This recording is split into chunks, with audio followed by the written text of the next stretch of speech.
The silent invasion. The Vexeri ship emerged from the darkness beyond Mars, its crystalline hull glinting in the distant sunlight. It was the first of many. Admiral Kalzer stood on the command deck, his 4 eyes scanning the holographic display of the small blue planet. Earth looked peaceful, unsuspecting, primitive. His mandibles clicked with satisfaction. "Analysis confirms our intelligence," Supreme Commander, his second-in-command, reported. "Their detection systems are rudimentary. No quantum shielding. No hyperspace capabilities. Their weapons are chemical-based and regionally siloed." Kalzer's upper eyes blinked in sequence, a gesture of amusement among the Vexari. Their communications reveal a species in constant conflict with itself.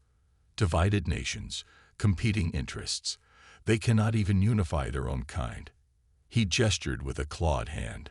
"Deploy the scout vessels. Standard observation protocol. We will document their weaknesses thoroughly before making our presence known." In the weeks that followed, over 200 cloaked Vexori probes entered Earth's atmosphere, mapping infrastructure, monitoring communications, and cataloging military capabilities. Their presence went undetected by most of the world's defense systems, but not all. Commander Ilara Nash stared at the anomalous readings on her screen. For the 3rd consecutive night, the quantum fluctuation detectors at Sentinel Observatory had picked up microscopic disturbances in the upper atmosphere. Disturbances that shouldn't exist according to any known natural phenomenon. "Run the pattern recognition algorithm again," she instructed her team.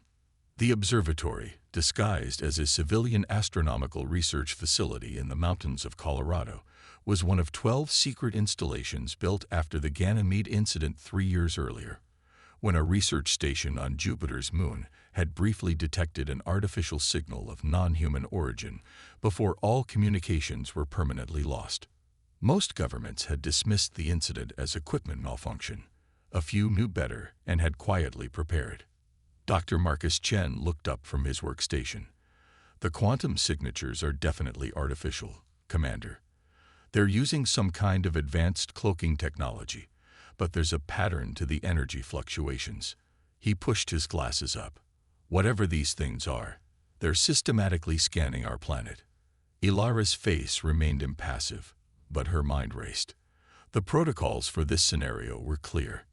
Initiate Ghost Protocol. Notify only the designated contacts through quantum-encrypted channels. No digital records, no discussions outside this room. As her team worked, Ilara stepped into her private office and activated a secure communication terminal that didn't officially exist. Within minutes, 12 similar facilities around the world received the alert. First contact imminent. Possible hostile intent. In New Delhi, Dr. Rishi Patel was awakened by the soft chime of his secure communicator.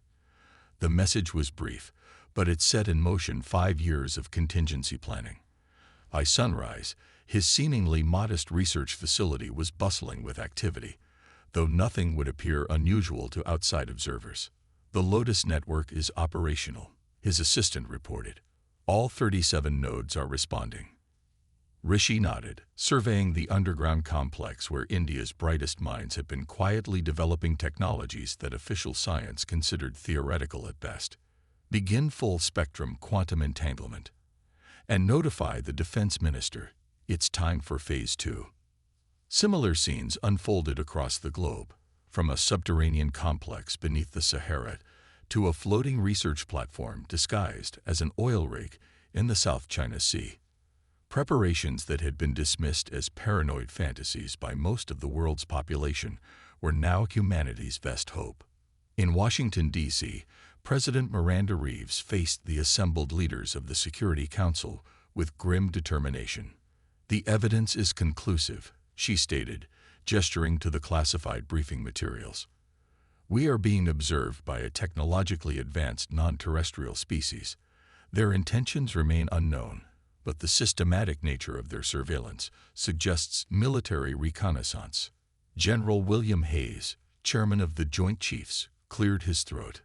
"Madam President, we should consider immediate mobilization of conventional forces. If these things are hostile, Conventional forces would be useless against a species capable of interstellar travel, interrupted Dr. Anya Petrova, director of advanced research. Her Russian accent became more pronounced when stressed. We must activate the Terrestrial Defense Initiative immediately. The Chinese representative, Ambassador Liu, raised an eyebrow. The TDI exists only on paper. It would require unprecedented cooperation between nations that have been strategic adversaries for centuries. President Reeves leaned forward. The alternative is facing an existential threat divided. The protocols have been in place since the Ganymede incident. It's time to acknowledge that we are not alone, and we may not be safe. After 14 hours of heated debate, the Security Council reached a decision that would remain secret from the general public. Earth would prepare for war while maintaining a facade of normalcy. The Terrestrial Defense Initiative, a theoretical framework for global military and scientific cooperation in the event of extraterrestrial contact, would be implemented immediately. In orbit above Earth, the Vexeri observation had entered its final phase. Admiral Kalzer reviewed the comprehensive assessment of Earth's capabilities with growing confidence. Their most advanced weapons could not penetrate even our scout vessel's defensive screens, the tactical officer reported. Their detection systems remain blind to our presence. Their communication networks are unsecured and easily monitored. Kelzer made the decision. Prepare the main fleet for transition. It is time to introduce ourselves to these humans and explain the benefits of becoming a protectorate species of the Vexari Dominion. His mandibles clicked in what passed for a smile among his kind. Should they unwisely resist, we have already identified their critical infrastructure and leadership locations. The tactical officer hesitated momentarily. Supreme Commander, there is one anomaly in our intelligence gathering. Several of our probes detected unusual energy signatures from isolated locations around the planet. The patterns do not match any known human technology. Scattered research facilities, no doubt. Kalzer dismissed the concern. These humans are clever for a pre-quantum species, but far from unified. Their disparate nations will find it impossible to coordinate a meaningful resistance. He turned to the communications officer. Prepare the standard first contact protocol. We will give them the customary opportunity to surrender before we demonstrate our power. 3 days later, every electronic device on Earth simultaneously broadcast the same message. Screens large and small displayed the imposing figure of Admiral Kalzer, his chidnous exoskeleton gleaming under the lights of his command ship.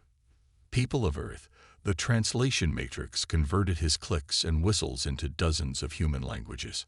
I am Supreme Admiral Kalzer of the Vexari Dominion. Our civilization spans 17 star systems and incorporates 43 sentient species. We have observed your world and determined that you have reached a sufficient level of development to be offered membership in our dominion. The message continued, outlining the benefits of Vexari rule. Technological advancement, interstellar trade, protection from less benevolent cosmic powers, in exchange for resources and compliance with Dominion law. It concluded with what the Vexari considered generous terms.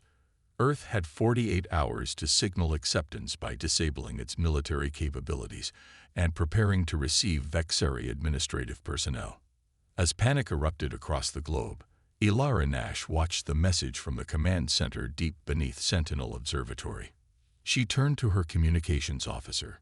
Send the response code to all TDI nodes. It's time to show these visitors what they missed in their reconnaissance. Dr. Rishi Patel received the authorization code in his laboratory and smiled for the first time in days. They believe Earth is helpless, he said to his team. Let's enlighten them. Humanity's Gambit. Admiral Kalzer watched with mild interest as the deadline approached. The main Vexari fleet had arrived. 37 warships arranged in perfect formation around Earth's orbit, a display of overwhelming force meant to discourage any foolish resistance. The humans appear to be in disarray, his intelligence officer reported. Their leaders are issuing contradictory statements. Their military vessels are moving without coordinated purpose. Their communication networks are flooded with civilian panic. As expected, Kalzer replied. It is the typical response of a species confronted with a superior power. They will accept our terms when the reality of their situation becomes clear. The communications officer interrupted. Supreme Commander, we are receiving a transmission from Earth. It appears to be a response to our ultimatum. Display it, Kalzer ordered, already anticipating the formal surrender. The holographic display activated, showing a human female in a simple dark uniform, with no insignia or identifying marks. This is Commander Ilara Nash of Earth, she stated calmly. I speak not for any single nation, but for humanity. We have received your generous offer to join the Vexari Dominion and have carefully considered the terms. She paused, her expression unchanging. We respectfully decline. Kalzer's mandibles clicked in confusion. This was not the response he expected from a technologically inferior species facing overwhelming odds. Perhaps there is some misunderstanding, he replied. Your planet has no defense against our fleet. Your cooperation is requested but not required for our administration to begin. Ilara's expression remained impassive. There is no misunderstanding, Admiral. Earth will remain sovereign. We suggest you withdraw your fleet immediately. You have 30 minutes to begin departure. The communication ended abruptly, leaving the Vexari command deck in momentary silence. They are either irrational or planning some form of symbolic resistance. The tactical officer finally spoke. Shall we proceed with targeted demonstrations of our capabilities? Kalzer considered his options. The standard protocol for resistant species was to neutralize a sparsely populated area as a demonstration of power. It was usually sufficient to ensure compliance without damaging valuable infrastructure or resources. Prepare a precision strike on their Antarctica research outposts, he ordered. Minimal casualties but maximum visibility. They must understand the futility of resistance. As the weapon systems came online, the sensor officer suddenly straightened. Supreme Commander, we're detecting energy fluctuations throughout Earth's satellite network. The readings are unusual. Before Kalzer could respond, the tactical display erupted with warnings. Thousands of objects in Earth orbit, previously identified as primitive communication satellites, weather monitors, and space debris, were transforming.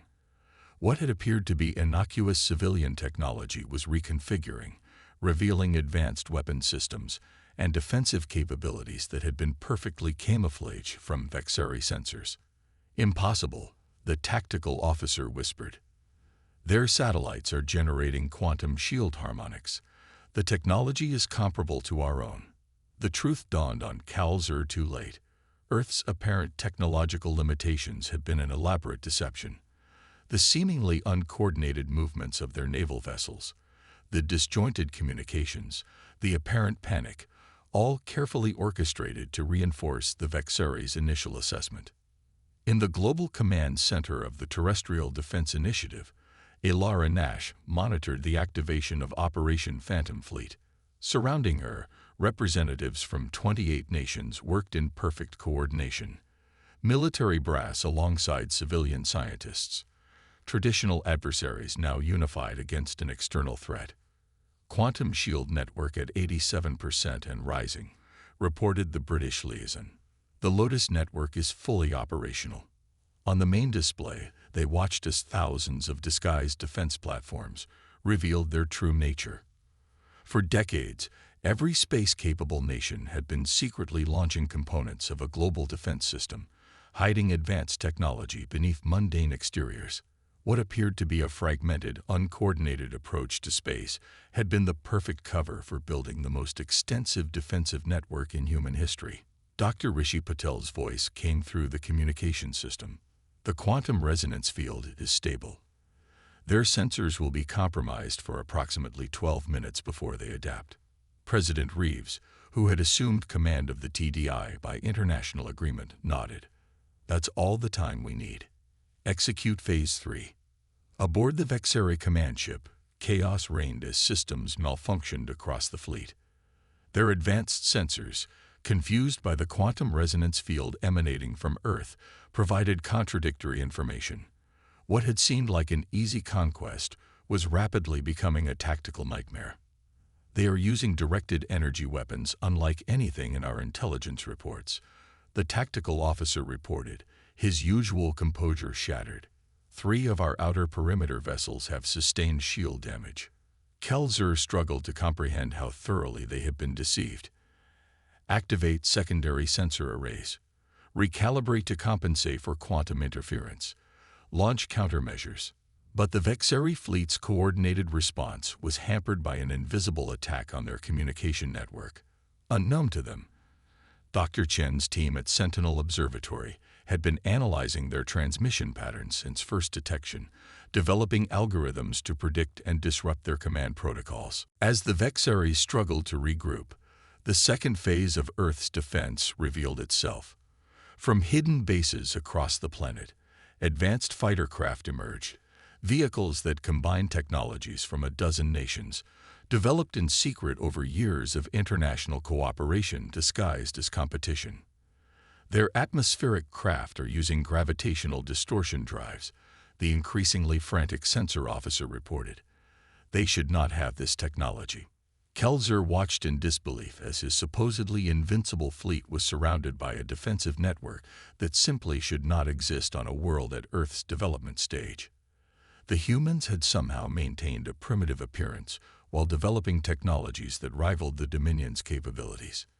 In the skies above Earth, Wing Commander Akira Tanaka led the first squadron of Thunderbolt fighters into engagement range.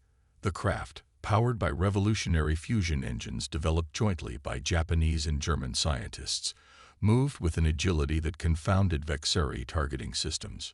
"Remember your training," she instructed her multinational pilots. "Maintain distance and focus on disrupting their sensor arrays. Let the orbital platforms handle the heavy lifting."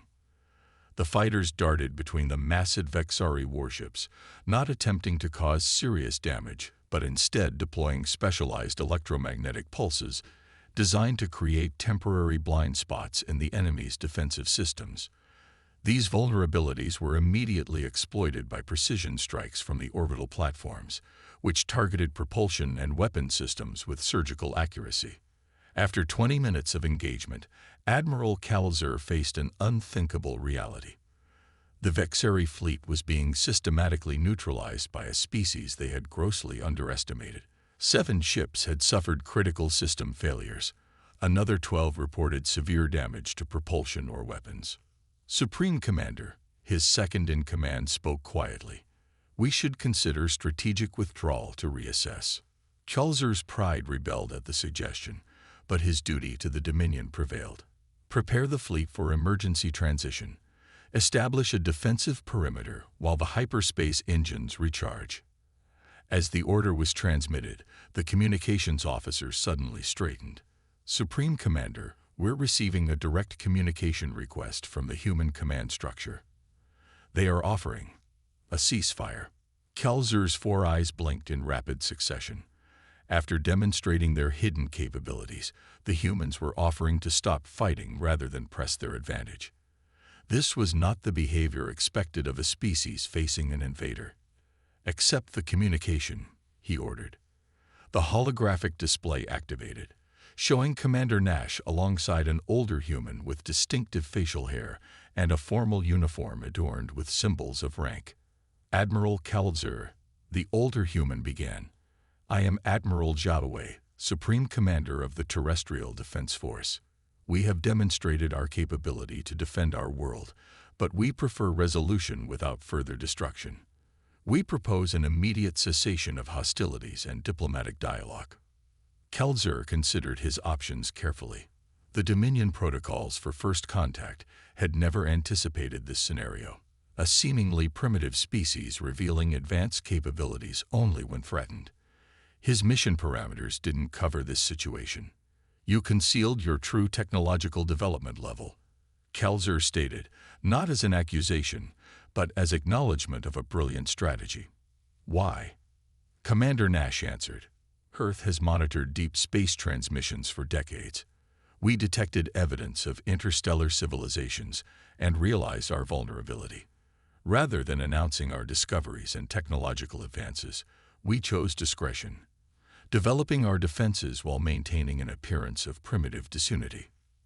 Admiral Zhao continued, "We have no desire for conflict, but we will protect our sovereignty.